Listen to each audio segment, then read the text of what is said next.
Morning, everybody. Welcome to probably, at least for a while, I know I've said this before, but one of my last, I think, knife and multi-tool reviews for a while, because honestly, I'm just running out of things to buy. There's just, I need to actually get rid of probably 20 knives that I'll never use. I bought because I thought they were cool. They're impulse buys. By the way, hit like and subscribe if you enjoy this stuff. So anyway, what are we doing? You know, for me personally, I've crowned the Leatherman Arc as my favorite of all the multi-tools that I have owned up to this point, just because, maybe a little bit because of the Magna Cut and because it's a really nice blade, but then also, pretty much everything on it can be accessed with one hand. And in a lot of ways where I kind of liked the Victorinox feel and comfort and its slimness a little bit better, it wasn't as versatile as the Leatherman Arc. But it is 150 bucks cheaper, and I do like it a lot once I adjusted the springs and stuff, but there's nothing on this that is one-handed opening. And a lot of times, at the very least, you need a blade that I can flick open, use, close, and get on with my day. And I can do that with the Leatherman. I can do it with the Leatherman, I never remember the name of this thing, Wingman. I've got the Wingman, and then I've also got a SwissTools CX with the 150 CFM blade, or CM, or whatever it is. And I just don't have that when it comes to the Victorinox. Everything, you got to sit here and go, okay, is that the knife side? No, wait, I want it over here, the scissors. Everything is very nice. It works very well. The lock on it does pop if you smack it on the spine, but it doesn't anything one-handed opening. So people have been suggesting, well, try the MX. And I didn't want to like the MX just because, I don't know, something about it. The thumb stud looks goofy, but I'm like, you know what? Maybe it's okay. So I went and got what is basically exactly like this, except it's been made to be opened, at least the blade, with one hand. So it comes in a box, comes with a little thing, a brochure, comes with a nylon sheath, which I will never use. But dimensionally, it should be pretty much identical. I don't see really any difference looking at it, other than the blade had to be moved to the other side, and dimensionally, weight, everything seems the same. It does have a goofy thumb stud, although I will say it's very comfortable, and it's rounded, so maybe it won't actually catch on the pocket. But it opens nice, as opposed to, if you're going to use the knife, and a lot of times it's like you're using it, I'm holding a big bag of dog food. I'm holding something that needs to be cut. I've got it to where I want, and then I'm like, let me grab my knife.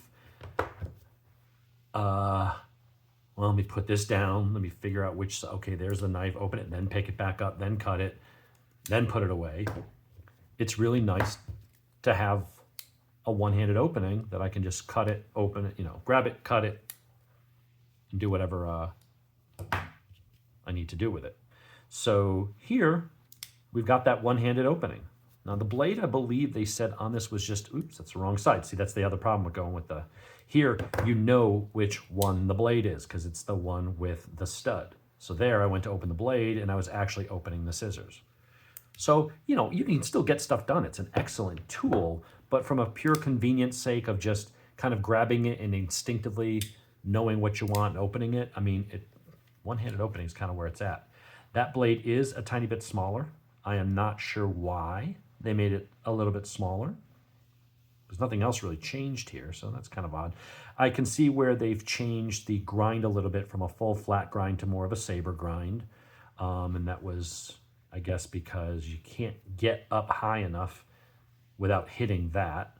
So I will be curious to see on my work sharp if I can get the right angle to run that through without hitting that. Because that was the problem I had with one of the cheaper True tools, was where they put the thumb stud, it would hit the belt. So I basically couldn't sharpen, and they put the thing so far out that I couldn't sharpen this back third of the blade. So I can only sharpen that side.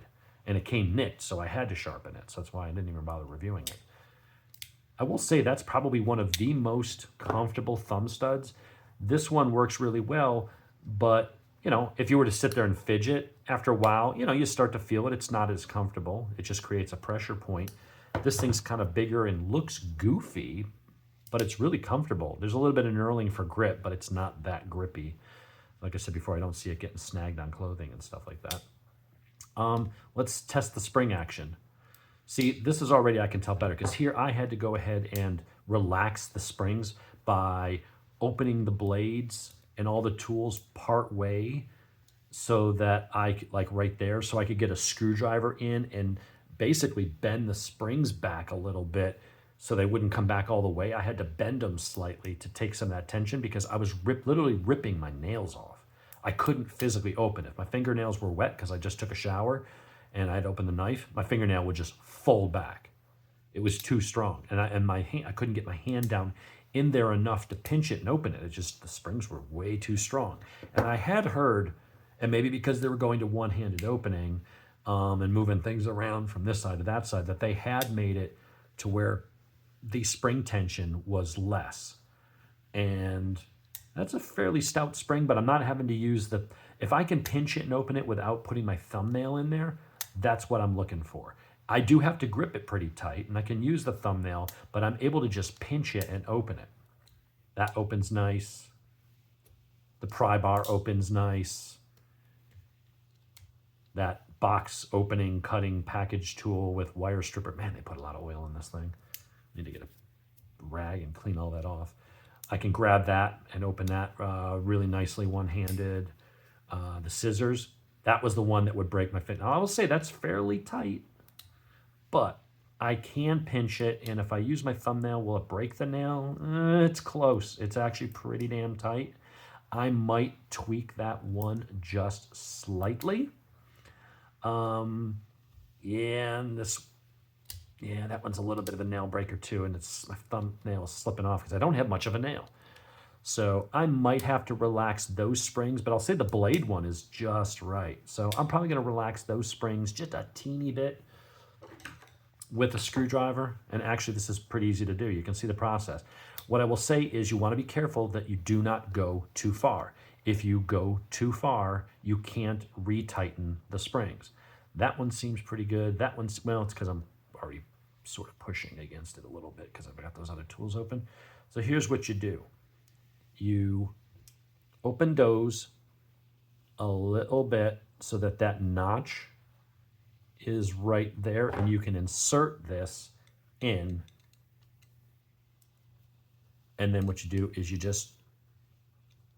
got to hold these blades kind of so, because when you put pressure on them, it's going to try to move the blades, you know, the tools that you have open. So you basically get your screwdriver in there like this, hold that, and then you're going to twist. I'll have to do this off camera because I have to do it on the edge of the table. It's a little bit easier. But you just basically twist to push that up a little bit. Do a little bit at a time and then recheck it. If you do it too much, you're going to ruin it because then you're not going to have enough spring tension and the blades will kind of pop out and stuff like that. Scissor or the pliers, nice and loose. The Victorinox has always had just a tiny bit of wobble to them, more so than the Leatherman. I will say the Leatherman's a little bit better in that regard. But it's a nice feeling. The curve, everything feels good. I mean, these are nice. They're slim. They weigh a little bit less. They're like 7.6 ounces.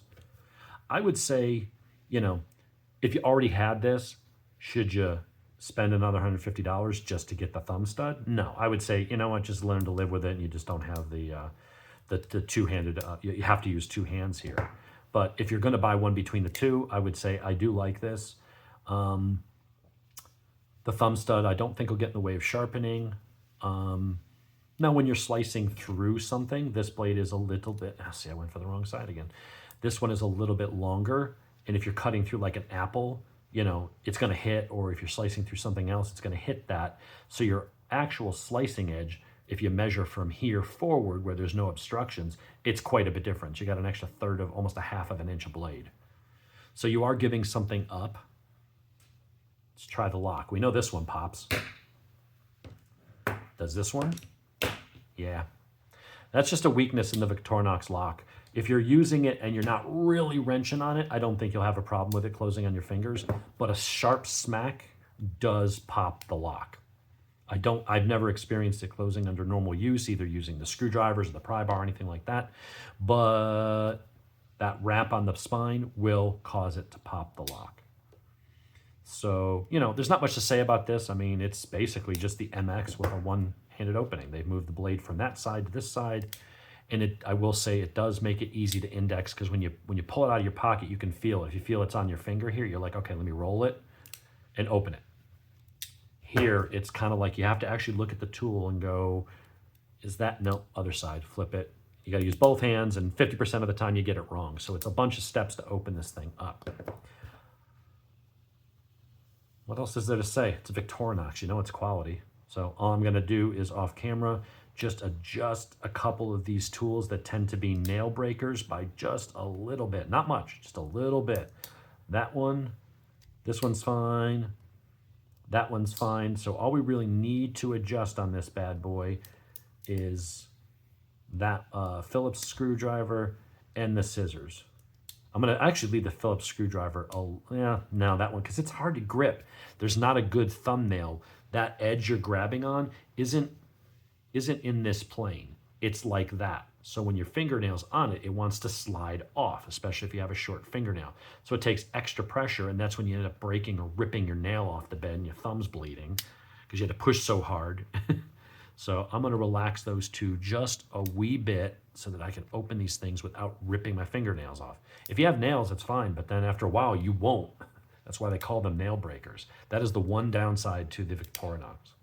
Now that I've got one hand opening, this one make it higher into my rotation. I think overall, this is probably the slightly better tool. I think it's a little bit heavier duty, and you got replaceable blades, and you got Magna Cut, and everything is one-handed opening, including the pliers.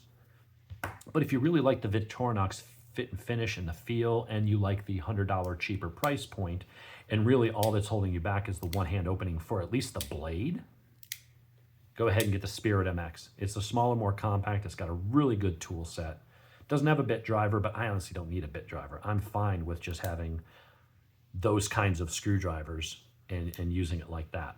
I'm never really going for Torx bits or whatever other stuff they offer, and I don't carry them around with me anyway. So when I'm walking around with this or this, I'm pretty much limited to the Phillips head and the flathead anyway. So that is the Victorinox Spirit MX. People have been asking me to review it. I like it. Need to break it in a little bit. It is a little bit stiff. I need to relax those springs just a tiny bit on two of the tools. But other than that, now that I know how to do it, I was able to do it on this one, so I can grab them and now easily open them without ripping my damn fingernails off. It's actually quite easy now. So very cool, single-handed opening, big improvement. Even if the blade's a tiny bit smaller, this is just for like if you need a one tool, if anything, where you don't know what you need to open boxes, you might need to do a little food prep, cut some paracord, things like that. I mean, that's a normal size blade you'd get on any other Swiss Army knife, unless you get to the really big ones. And that's gonna be adequate. Is it gonna be like a hunting knife? No, it's not that kind of tool. This is a jack of all trades, but probably master of none type thing, which is fine. It's reasonably good to pretty good at everything, but it may not be excellent or top-notch at anything other than the pliers. The pliers really are, I think, almost as good as the Leathermans. You can get these with pocket clips as well. The pocket clip, I think you could buy the pocket clip aftermarket, and it would just go and screw onto this plate, and then, yeah, you put a set screw in there, and you could put the clip, and that's what these holes are actually for. If you want a pocket clip, I don't. On a tool this size with this much weight, I just throw it in the bottom of my pocket. And now that I have the one-handed opening and I can feel that as I'm drawing it, I can rotate it if I need to, so that by the time it's out, I have it oriented properly and it's ready to rock and roll. Very, very nice. So there you have it. Wanted to keep it under 15 minutes, but that is the Spirit MX. Is it enough to dethrone the Leatherman? I'll tell you this, it's closer, but based on the far superior steel, and the fact that if I was in a pinch and I had to get to the pliers one-handed, and I can do that, and there's no way to do it with that tool. No way to do it with the other Leathermans. So the Arc and any of the Leathermans built on the free technology platform, if you need one-handed for everything, you are not going to beat this. This is the one to get. If you're not as crazy about that or don't need it, and it's more about, hey, I want a really good high-quality tool. I don't mind spending 150 bucks. I want it to be just like my Swiss Army knife, but maybe an heavy emphasis on pliers, and at least one of the tools, the blade, the thing you use the most often, to be one-handed opening and closing, then I would say that this could beat that. It really comes down to personal preference. If you got to have everything, pay the money and get the Leatherman. If you're willing to give up some of those extra nice to haves and just focus on the critical parts, then I think this is a viable option. So there you go, everybody.